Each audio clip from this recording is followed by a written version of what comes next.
Hello guys, myself LK Singh. You are watching MKS Academy. MKS Academy के इस YouTube channel पे आपका स्वागत है।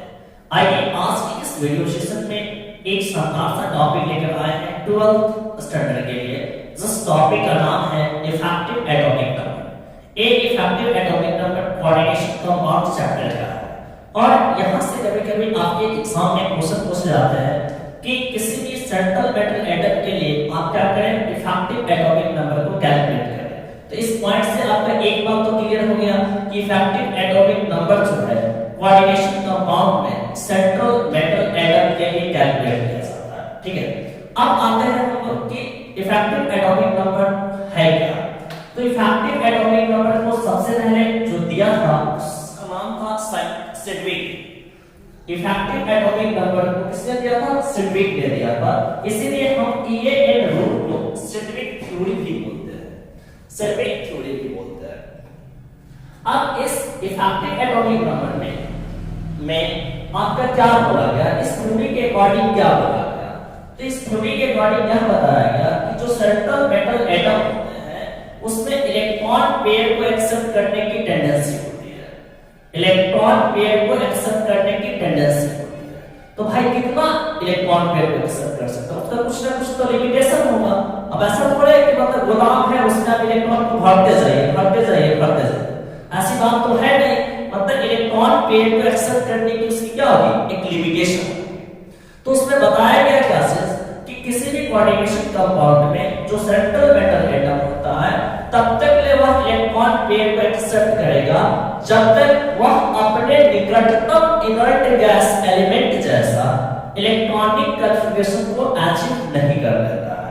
It means that EAN central metal atom के लिए डिफाइन किया जाता है और ये सेंट्रल मेटल एटम की टेंडेंसी होती है क्या चीज कि to achieve nearest inert gas configuration, nearest inert gas configuration, nearest inert gas configuration.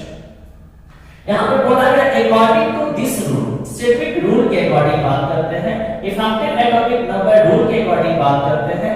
तो इसमें यह बोला गया कि ए मेटल एटम और ion will continue accepting electron pair till the number of electron in the metal atom or ion become equal to the atomic number of the nearest noble gas element।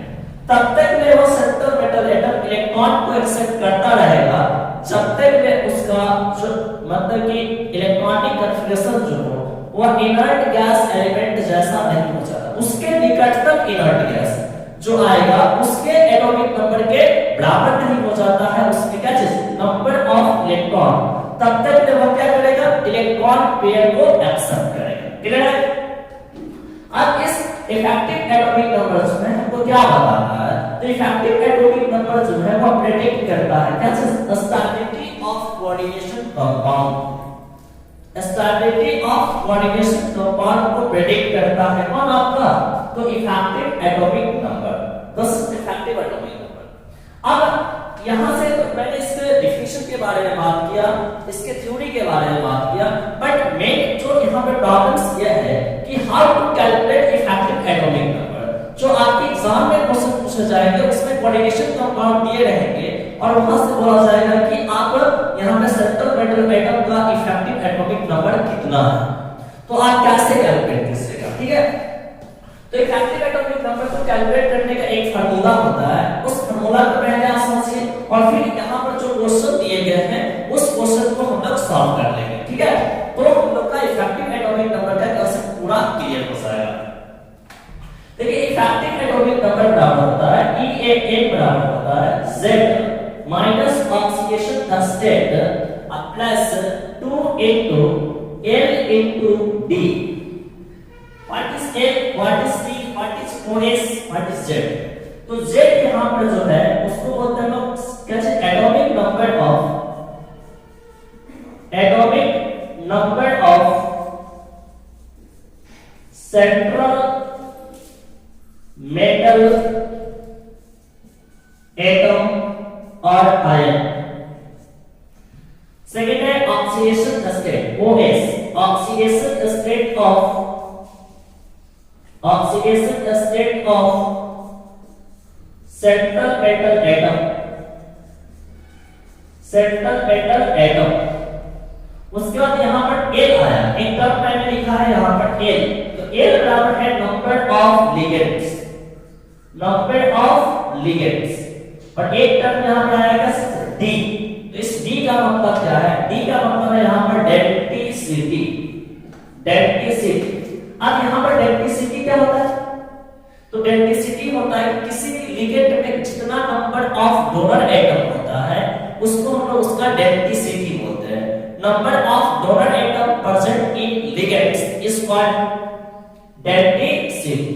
तो यहां पर यदि हम क्या करते हैं, number of ligand में उसके डेंसिटी से मल्टीप्लाई करते हैं तो यहां से मुझे क्या मिलता है, कोऑर्डिनेशन नंबर मिल जाता है। कोऑर्डिनेशन नंबर फाइंड आउट करने का एक तरीका है कि नंबर ऑफ लिगेंड्स में आप उसके डेंसिटी से मल्टीप्लाई कर दीजिएगा तो आपको क्या मिल जाएगा, कोऑर्डिनेशन नंबर मिल जाएगा। तो यदि आप यहां पर उसको वैल्यू पुट कर देते हो तो आपको इफेक्टिव एटॉमिक नंबर का एक और फार्मूला मिल जाता है जो आपके एनसीईआरटी बुक में मेंशन है, EAM = Z - oxidation state + 2 * coordination number. इस फार्मूला के यूज से आप क्या कैलकुलेट कर सकते हो, इफेक्टिव एटॉमिक नंबर कैलकुलेट कर सकते हो। ठीक है, तो पहले एक बार आप नोट करेंगे, फिर हम आपको एक एक करके हम जितने क्वेश्चन दिए गए हैं इसमें मैं आपको सेंट्रल मेटल एटम के लिए क्या करूंगा कि इफेक्टिव एटॉमिक नंबर कैलकुलेट करके बताऊंगा। ठीक है, चलिए तो आप इसको फटाफट नोट करें।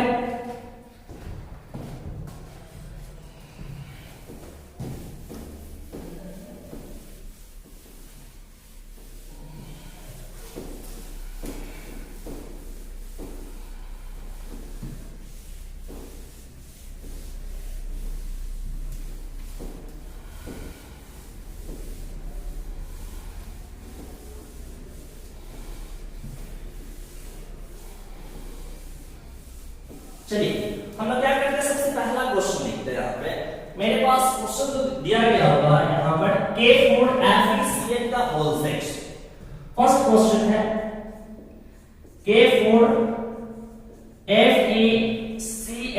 का होल सेक्स। यहाँ पर जो सेंट्रल मेटल एटम है कौन, देखिए यहाँ पर दो मेटल है, एक तो पोटेशियम है और एक क्या है, आयरन है। तो आपको सबसे पहले ये आइडेंटिफाई करने आना चाहिए कि इसमें सेंट्रल मेटल एटम कौन है। तो जो एक क्लोज स्क्वायर ब्रैकेट के अंदर लिखा रहता है कोऑर्डिनेशन स्फीयर के अंदर, उसको हम लोग बोलते हैं, उस पे जो मेटल प्रेजेंट होगा उस मेटल को हम लोग बोलते हैं सेंट्रल मेटल एटम। तो यहाँ पर जो सेंट्रल मेटल है, मेटल एटम है Cm, सेंट्रल मेटल जो है वो कौन है, Fe है। अब इस Fe का जो एटॉमिक नंबर होता है कितना होता है, 26। अब मेरे पास क्या चाहिए, ऑक्सीडेशन स्टेट चाहिए। तो यहाँ पर सबसे पहले Fe का ऑक्सीडेशन स्टेट निकाल लीजिए। तो जिस एटम का ऑक्सीडेशन स्टेट निकालना हो उसको X मान लीजिए। ठीक है, अब यहाँ पर जो मेरा कॉम्प्लेक्स है वो न्यूट्रल कॉम्प्लेक्स है फिलहाल। तो यहाँ पर देखिए पोटेशियम, पोटेशियम कितना ऑक्सीडेशन स्टेट को शो करता है, अल्कली मेटल है, +1 को शो करेगा। तो इसके लिए आप कितना लिखिएगा, +1, और साइनाइड Cl पे कितना चार्ज होता है, -1 चार्ज होता है, -1। तो यहाँ पे क्या लिखेगा, 4, 1 into 4 कितना सर क्या है, 4। अब प्लस Fe का निकालना है तो इसका क्या मानेंगे, x, अब plus -1 into 6 is equal to कितना आ जाएगा, 0 आ जाएगा। तो 4 + x - 6 इज इक्वल टू 0, यानी कि x बराबर कितना आ गया, +2, यानी कि Fe का ऑक्सीडेशन नंबर कितना आ गया, 2 आ गया। अब यहाँ पे कोऑर्डिनेशन नंबर बताना है। तो यहाँ पर Cn जो है साइनाइड है, और साइनाइड जो होते हैं ऐसे एविडेंट लिगेंड होते हैं, और एविडेंट लिगेंड का खासियत होता है कि उसमें दोनों डोनर एटम होते हैं, लेकिन एक बार में सिर्फ एक ही सेंट्रल मेटल एटम से जुड़ सकते हैं। तो इस वजह से यहाँ पर यह जो होगा वो कौन सा लिगेंड होगा, मोनोडेंटेड लिगेंड होगा। Cn यहाँ पर क्या है, मोनोडेंटेड लिगेंड है। मोनोडेंटेड लिगेंड का मतलब क्या होगा, इसका जो डेंसिटी होगा, डेंसिटी वह 1 होगा। मोनोडेंटेड लिगेंड का डेंसिटी कितना होगा, 1 होगा। तो यदि हम क्या करेंगे, नंबर ऑफ लिगेंड कितना है, 6 है, नंबर ऑफ लिगेंड क्या है, 6 है। तो 6 में क्या कीजिएगा, 1 से मल्टीप्लाई कर देंगे तो कितना जाएगा इसका कोऑर्डिनेशन नंबर, 6 आ जाएगा। यानी कि यहां पर ये तो इसका ऑक्सीडेशन स्टेट पता चल गया OS, और आपको इसका कोऑर्डिनेशन नंबर कितना पता चल गया 6 पता चल गया।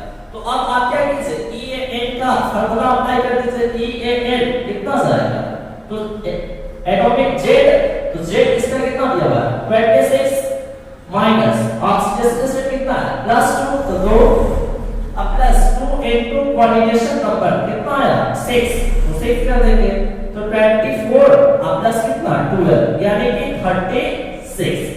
और आपको पता है कि आयरन का जो नियरेस्ट नेक्स्ट इनर्ट गैस जो होता है, नोबल गैस जो होता है कौन होता है क्रिप्टन 36 होता है। तो यह किसके इक्वल है एटॉमिक नंबर ऑफ क्रिप्टन के क्या है बराबर है। नियरेस्ट इनर्ट गैस इसका जो हो गया नेक्स्ट नियरेस्ट इनर्ट गैस कौन हो गया क्रिप्टन हो गया, और इस क्रिप्टन के एटॉमिक नंबर के क्या है बराबर है। इट मींस दैट इस कोऑर्डिनेशन कंपाउंड में Fe जो है इफेक्टिव एटॉमिक नंबर रूल को फॉलो कर रहा है, क्योंकि इसका जो इफेक्टिव एटॉमिक नंबर आ रहा है 36 आ रहा है, जो कि नियरेस्ट इनर्ट गैस कॉन्फ़िगरेशन के क्या है इक्वल है किसके क्रिप्टन, ठीक है 36। एक इसका कोई प्रॉब्लम नहीं होना चाहिए आपको। नेक्स्ट क्वेश्चन लेते हैं हम लोग।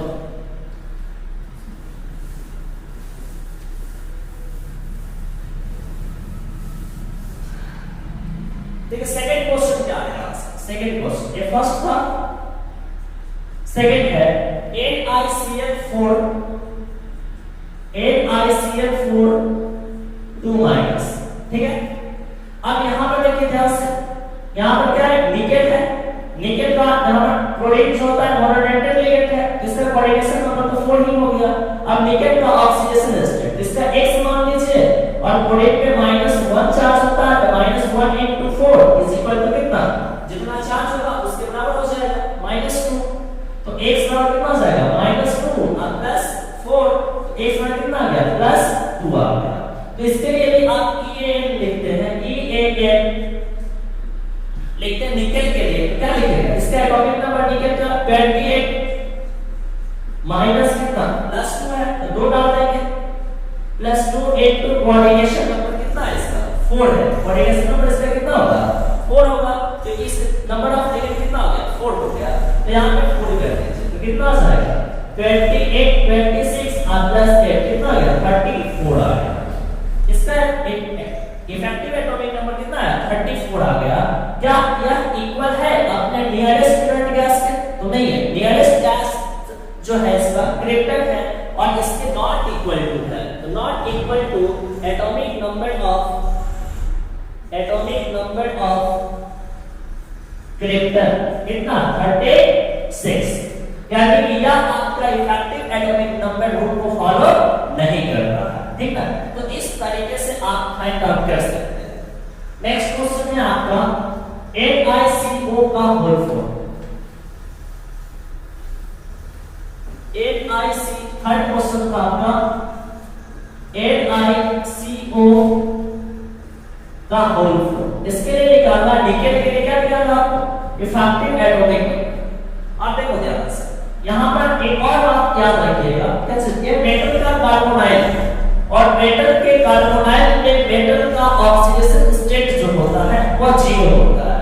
मेटल के कार्बोनाइल में मेटल का ऑक्सीडेशन स्टेट कितना होता है 0 होता है, तो इसका ऑक्सीडेशन स्टेट जो हो गया वह 0 होता है। कोऑर्डिनेशन नंबर इसका 4 है, कोऑर्डिनेशन नंबर कितना है इसका 4 है। यहां से आप EAN निकालिए, क्या लिखेगा यहां से EAN इसका कितना लिखेगा, तो EAN बराबर कितना हो जाएगा, तो निकेल का एटॉमिक नंबर 28 -0 +2 into 4 यानी कि 28 + 8 यानी कि 36, जो कि किसके इक्वल है, इक्वल है कैसे एटॉमिक नंबर ऑफ क्रिप्टन के क्या है इक्वल 36 के बराबर है, मतलब nearest inert gas element krypton है और इसका एटॉमिक नंबर 36 होता है, उसके क्या है बराबर है। यानी कि यहां पर इस निकेल के कार्बोनाइल में निकेल जो है इफेक्टिव एटॉमिक नंबर रूल को क्या कर रहा है फॉलो कर रहा है, ठीक है। तो इस तरीके से हम कैलकुलेट करते हैं। Third question. अब फोर्थ क्वेश्चन पे हम आते हैं। फोर्थ क्वेश्चन क्या है, NiCl का होल फॉर 2 माइनस, इसके लिए कैसे निकालेगा तो देखो ध्यान से ये n बराबर क्या लिखा निकेल का 28 माइनस ऑक्सीडेशन स्टेट निकालिए कितना हो जाएगा इसका x मानिएगा तो x प्लस Cl का -1 into 4 बराबर कितना -2 इस -4 को उस पार ले जाएंगे तो +4 तो +4 में से 2 घट जाएगा तो कितना आ जाएगा 2 आ जाएगा यानी कि निकेल का ऑक्सीडेशन स्टेट इस कंपाउंड में कितना है +2 है तो यहां पर क्या लिखा +2 +2 into coordination compound number of coordination number कितना आ गया 4 तो 4 तो 28 -2 +8 तो कितना हो जाएगा 28 तो 26 +8 तो कितना आ गया 34 आ गया not equal to atomic number of krypton यानी कि यह भी आपका क्या है इफेक्टिव एटॉमिक नंबर रूल को फॉलो नहीं कर रहा है नेक्स्ट है मेरे पास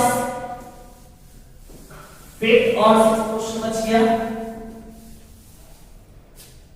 देखिए फिफ्थ को बात करते हैं फिफ्थ नंबर क्या कहता है K3CrC2O4 का होल थ्राइस ऐसा यहां पे क्रोमियम के लिए क्या करना है इफेक्टिव एटॉमिक नंबर कैलकुलेट करना है तो अब देखो यहां पर सबसे पहले यहां पर मेन चीज क्या है कि इसका ऑक्सीडेशन नंबर निकालना और कोऑर्डिनेशन नंबर निकालना ठीक है तो इसके लिए हम लोग ऑक्सीडेशन नंबर निकालेंगे इसका तो x मानेंगे और पोटेशियम है तो +1 को शो करता है तो 1 into 3 + x और ये है ऑक्सीलेट आयन है क्या है ऑक्सीलेट आयन है और इस पे चार्ज जो होता है -2 होता है कितना होता है -2 कैसे यहां पे C OOH इसको बोलते हैं ऑक्जेलिक एसिड बोलते हैं तो यहां से दो हाइड्रोजन दे दिया तो ऑक्सीलेट आयन हो गया -1 कितना हो गया -2 तो ऑक्सीलेट आयन के चार्ज कितना होता है -2 होता है कितना संख्या में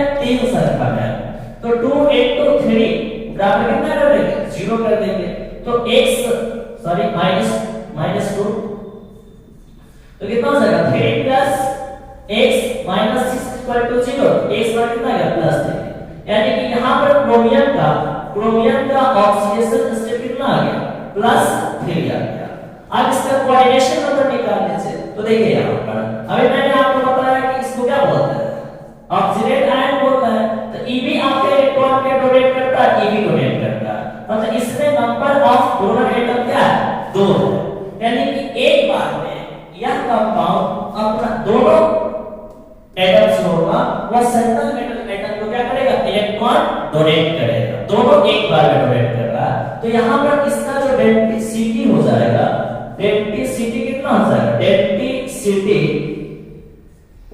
2 हो जाएगा और इसका डेंसिटी कितना हो गया 2 हो गया तो नंबर ऑफ लिगेंड कितना है 3 है तो 2 into 3 कर देंगे तो 6 ये क्या आ गया इसका कोऑर्डिनेशन नंबर आ गया ठीक है क्या आ गया कोऑर्डिनेशन नंबर तो आप इसका कोऑर्डिनेशन नंबर 6 पता कर लिए तो आप यहां से सीधा लगा दीजिए कि ये a बराबर कितना क्रोमियम का एटॉमिक नंबर कितना होता है 24 माइनस कितना oxidation number 3 plus 2 into coordination number कितना 6 तो कितना आ गया 24 प्लस 12 माइनस 3 यानी कि 36 माइनस 3 यानी कितना आ जाएगा 33 आ जाएगा जो कि क्या है not equal to atomic number of nearest inert gas atomic number of krypton यानी कि ये भी आपका ये रूल को फॉलो नहीं कर रहा है क्लियर है तो ऐसे कैलकुलेट कर लीजिएगा आप लोग चलिए एक क्वेश्चन हमारा बच गया CONS3 द होल 6 3 प्लस इसके लिए कैसे हम लोग इफेक्टिव एटॉमिक नंबर को कैलकुलेट करते हैं आइए देखते हैं हम लोग ऐसा तो हो गया होगा आपको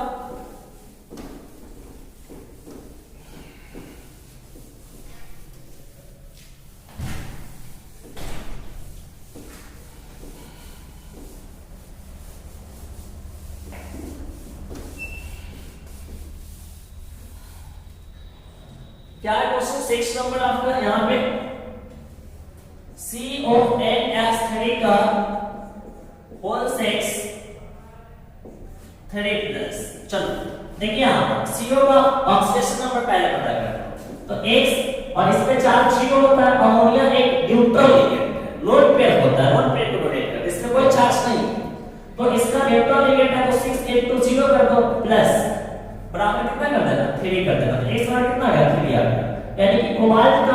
ऑक्सीडेशन नंबर कितना हो गया 3 हो गया।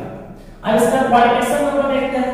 तो अमोनिया जो होता है अमोनिया NH3 या आपका जो है वह मोनोडेंटेट लिगेंड के रूप में काम करता है। किस रूप में मोनोडेंटेट लिगेंड के रूप में काम करता है। तो इसका जितना संख्या होगा वही उसका क्वालिटेशन नंबर हो जाएगा। तो यहां पर क्वालिटेशन नंबर कितना हो गया 6 हो गया। तो ये एटॉमिक कितना हो जाएगा यहां पर। तो कोबाल्ट का एटॉमिक नंबर कितना होता है कोबाल्ट का एटॉमिक नंबर कितना होता है 27 कितना 27। तो देखो 27 माइनस इसका ऑक्सीडेशन नंबर कितना है 3 है और प्लस 2 इनटू 6। तो 27 माइनस 3 प्लस 12 यानी कि 24 और प्लस 12 तो कितना आ जाएगा 36। कितना आ जाएगा जी 36 आ गया। तो 36 क्या आ जाएगा is equal to atomic number of किसका क्रिप्टन यानी कि nearest inert gas element krypton के एटॉमिक नंबर के बराबर है। तो ये क्या कर रहा है ये एक रूल को फॉलो कर रहा है। तो आज का ये वीडियो था इफेक्टिव एटॉमिक नंबर कैसे कैलकुलेट करते हैं, इफेक्टिव एटॉमिक नंबर है क्या, इफेक्टिव एटॉमिक नंबर किसके लिए कैलकुलेट करते हैं। तो सबसे पहले बात एक बार कैलकुलेट करते हैं। इफेक्टिव एटॉमिक नंबर जो होता है वो नियरेस्ट इनर्ट गैस एलिमेंट के एटॉमिक नंबर के बराबर होता है। यह सेंट्रल मेटल एटम के लिए कैलकुलेट किया जाता है और यह किसी कोऑर्डिनेशन कंपाउंड के स्टेबिलिटी को दर्शाता है। This is effective atomic number. तो मुझे उम्मीद है कि आपको आज का यह वीडियो काफी पसंद आया होगा। तो लाइक शेयर और कमेंट करना ना भूलें क्योंकि आपका एक कमेंट जो होगा हमारे एनर्जी को बढ़ाएगा और फिर आपके लिए हम एक शानदार सा वीडियो लेकर आएंगे। तो thanks to watching my video.